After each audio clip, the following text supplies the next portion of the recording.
जवळपास 800 वर्षापूर्वी बांधण्यात आलेलं नितांत सुंदर मंदिर 1975 साली बांधण्यात आलेल्या उजनी धरणाच्या पाण्याखाली हे मंदिर गायब झाले आणि इतिहासातील एक अमूल्य ठेवा कायमचा पाण्याखाली गाडला गेला।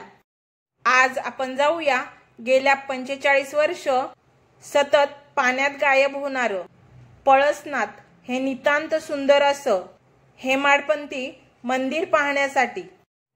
पुण्यापासून साधारणतः 120 किलोमीटर तर इंदापूर पासून 22 किलोमीटर असलेलं पळसनाथ मंदिर पुणे जिल्ह्यातील इंदापूर तालुक्यातील पळसदेव या गावामध्ये आहे।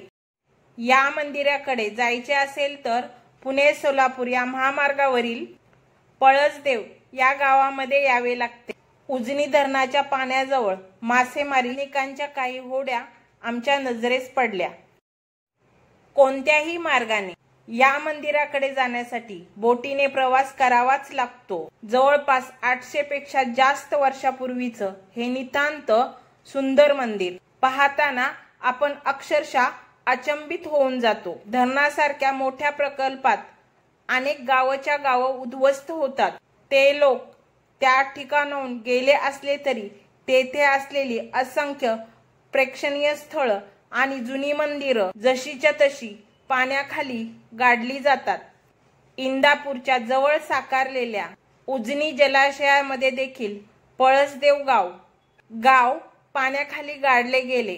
नंतर गाव तर पूर्ण नामशेष झाले, परंतु गावामध्ये असलेलं हे पळसनाथांचं प्राचीन मंदिर वर्षभर पाण्यात राहूनही शेवटी पाणी उन्हाळ्यात कमी झाल्यानंतर बाहेर येते। गेली 45 वर्ष उजनी धरणाच्या पाण्यामध्ये गायब होत असलेलं हे मंदिर सध्या मात्र उन्हाळा चालू असल्यामुळे पाण्याबाहेर आले आहे।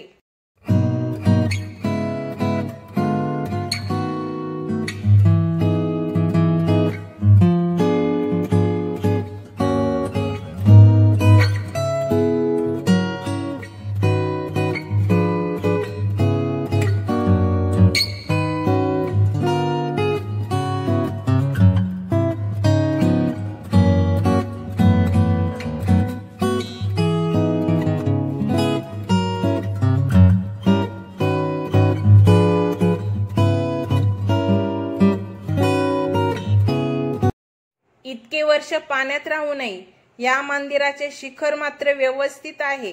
शिखरावर केलेलं सुंदर कोरीवकाम पाहताना हे मंदिर पूर्वी किती सुंदर असेल याची कल्पना आपण नक्कीच करू शकतो।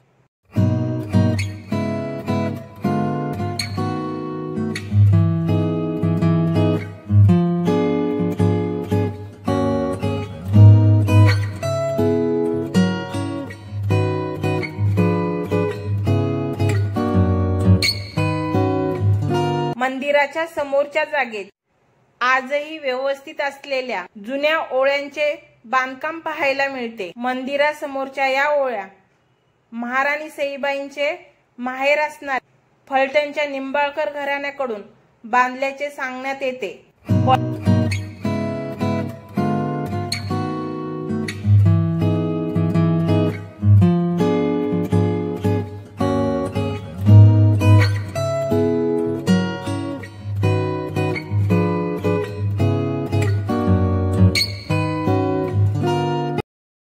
पळसदेव मंदिराच्या समोरच डाव्या बाजूला महाबली हनुमानांची एक मोठी मूर्ती पाहायला मिळते।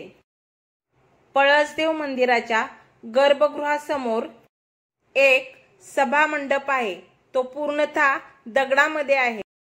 हे प्राचीन हेमाडपंथी बांधकाम आहे हे आपल्याला सगळ्यांना माहिती आहे। जवळपास 700 ते 800 वर्षापूर्वीचं अप्रतिम असं हे बांधकाम आहे। या मंदिराचा हा समोरचा सभा मंडप असंख्य खांब आहेत आणि या खांबावरती आपल्याला अतिशय सुंदर पद्धतीचं नक्षीकाम पाहायला मिळतं। महाराष्ट्रामध्ये देशभरामध्ये असे असंख्य हिंदू मंदिरे आहेत की ज्यांच्यावरचे नक्षीकाम पाहताना आपण अक्षरशः अचंबित होऊन जातो। इतक्या जबरदस्त पद्धतीचं कोरीवकाम या मंदिरात सुद्धा आपल्याला पाहायला मिळतं। आणि इथे समोरच्या बाजूला मंदिराचा गाभारा वगैरे तिथे आहे, परंतु येथील स्थानिक नागरिकांनी असे सांगितले आहे की इथली जी पिंड आहे हे मंदिर महादेव शंकरांचे आहे आणि इथली जी पिंड आहे ती काढून दुसऱ्या ठिकाणी प्रस्थापित करण्यात आली आहे, म्हणजे दुसरं मंदिर वगैरे बांधलेलं आहे। कारण हे जे मंदिर आहे ते जवळपास 8 महिने पूर्ण पाण्याखाली असतं, इथपर्यंत कोणीही येऊ शकत नाही। उरलेले जे 4 महिने असतात एवढे 4च महिने हे मंदिर लोकांना पाहण्यासाठी उपलब्ध असते। येथे येऊन दर्शन घेण्यासाठी हे मंदिर लोकांना उपलब्ध असतं। मंदिराच्या प्रत्येक खांबावर सुरेख नक्षीकाम केलेलं आपल्याला पाहायला मिळतं।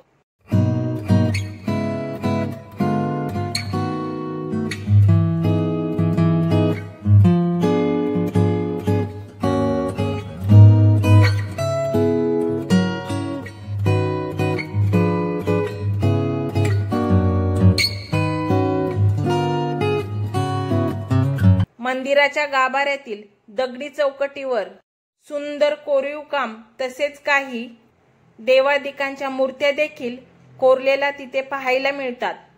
मंदिराचा गाभारा मात्र सध्या रिकामाच आहे। या मंदिराचा इतिहास म्हणजे या मंदिराची निर्मिती साधारणतः 12व्या शतकात चालुक्य राजवटीत झाली, हे इतिहास अभ्यासक सांगतात।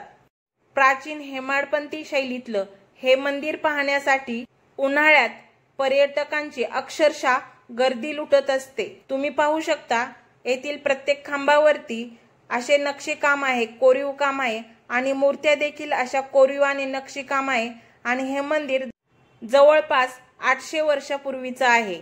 हे मंदिर बांधताना कुठेही चुन्याचा किंवा सिमेंटचा वापर केलेला नाही, पूर्णतः ॲटोलॉक सिस्टीम आहे। एकमेकांमध्ये दगड अडकवण्याची, फसवून बांधकाम करण्याची पूर्वी एक पद्धत उपलब्ध होती, जे की यादव कालखंडामध्ये आपल्याला बऱ्याचशा मंदिरांची किंवा किल्ल्यांची वगैरे अजून सुद्धा पाहायला मिळते। वाईट एकाच गोष्टीचं मंदिर एवढं सुंदर आहे आणि त्याचा गर्भगृहाचा मंडप सुंदर आहे, पण या बाजूला या मंदिराच्या आतमध्ये आपल्याला कुठलीही मूर्ती या भगवान शंकरांची पिंड की म्हणजे शिवलिंग पाहायला मिळत नाही। इथे असलेली सर्वच मंदिरे पाहताना एका गोष्टीचं वाईट वाटतं, ते म्हणजे या ठिकाणी असलेल्या कोणत्याही मंदिरात सध्या देवी देवतांच्या मूर्ती नाहीत। मंदिरातील जुन्या मूर्ती पळसदेव गावात नव्याने बांधलेल्या मंदिरात ठेवल्यामुळे सध्या या मंदिरांमध्ये कोणतीही मूर्ती पाहायला मिळत नाही। या मंदिरांचा गाभारा पूर्णतः रिकामा आहे। पळसदेव मंदिराच्या समोरच्या जागेमध्ये आपल्याला काही विरगळ पाहायला मिळाल्या। खरं तर महाराष्ट्रामध्ये बरेच गड किल्ल्यांवर जुन्या मंदिरांच्या समोर आपल्याला अशा विरगळ पाहायला मिळतात, कारण युद्धामध्ये मरण पावलेल्या वीरांच्या स्मरणार्थ त्यांचा जो काही पराक्रम आहे, शौर्य आहे, त्याग आहे, तो पुढच्या पिढीला माहीत व्हावा किंवा त्यांच्या स्मरणात राहावे, त्यासाठी त्या वीरांच्या स्मरणार्थ किंवा वीरांगणांच्या स्मरणार्थ अशा विरगळ तयार केल्या जातात। त्याच्यावरती प्रसंग कोरलेले आहेत, म्हणजे याच्यावरती ज्या काही आपल्याला मूर्त्या दिसतात आहे ना, त्या मूर्तीची जी काही या ठिकाणी कृती दाखवली आहे ती कृती म्हणजे प्रसंग आहे। त्या प्रसंगांची निर्मिती अशा दगडी शिळांवरती केलेली असायची आणि त्यालाच विरगळ असं म्हटलं जायचं। इथल्या असंख्य मूर्त्या किंवा विरगळ आहेत किंवा कोरीव काम आहे, हे वर्षभर पाण्याखाली असल्यामुळे, 8 महिने पाण्याखाली असल्यामुळे उद्ध्वस्त अवस्थेत आपल्याला पाहायला मिळतात। पळसनाथांच्या मंदिराशेजारी एक लहानसे मंदिर पाहायला मिळते। हे मंदिर म्हणजेच बलीचे मंदिर। असंख्य सुबक आणि कोरीव दगडी खांबावर हे मंदिर देखील पाहतच राहावं इतकं सुंदर आहे। या मंदिरातील एका दगडी खांबावर हे मंदिर कधी बांधले याचा उल्लेख असलेला एक शिलालेख पाहायला मिळतो। या मंदिराच्या बाजूला पूर्वी ओऱ्या पाहायला मिळत असतील, परंतु सध्या मात्र मंदिराच्या समोरच्या बाजूला ज्या काही विटांच्या बांधकामामधल्या म्हणजे दगड आणि विटांचे बांधकाम जे काय आहे त्याच्यातल्या ओऱ्या आपल्याला पाहायला मिळतात। आजही व्यवस्थित पाहायला मिळतात, पण इतर ज्या 3 बाजू आहेत त्याच्या मात्र आता जर आपण पाहिलं ना व्यवस्थित पूर्ण पडझड झालेली आहे। हे मंदिर पाहून परत येताना एक गोष्ट नेहमी वाटत राहते, वेळीच लक्ष दिलं असतं तर कदाचित हे मंदिर जपता आलं असतं। पण दुर्दैवानं हे मंदिर जपण्यासाठी शासन किंवा पुरातत्व खातं कोणीही लक्ष देताना दिसत नाही। कदाचित अशीच पडझड होत राहिली तर पुढच्या 10-20 वर्षात हे मंदिर पूर्णतः नामशेष होऊन जाईल आणि त्या ठिकाणी आढळून येईल फक्त उद्ध्वस्त झालेले दगडी अवशेष। हे पळसदेव मंदिर तुम्हाला कसे वाटले हे कमेंटमध्ये नक्की सांगा आणि या मंदिराला भेट देण्यासाठी उन्हाळ्यामध्ये तुम्ही नक्की या।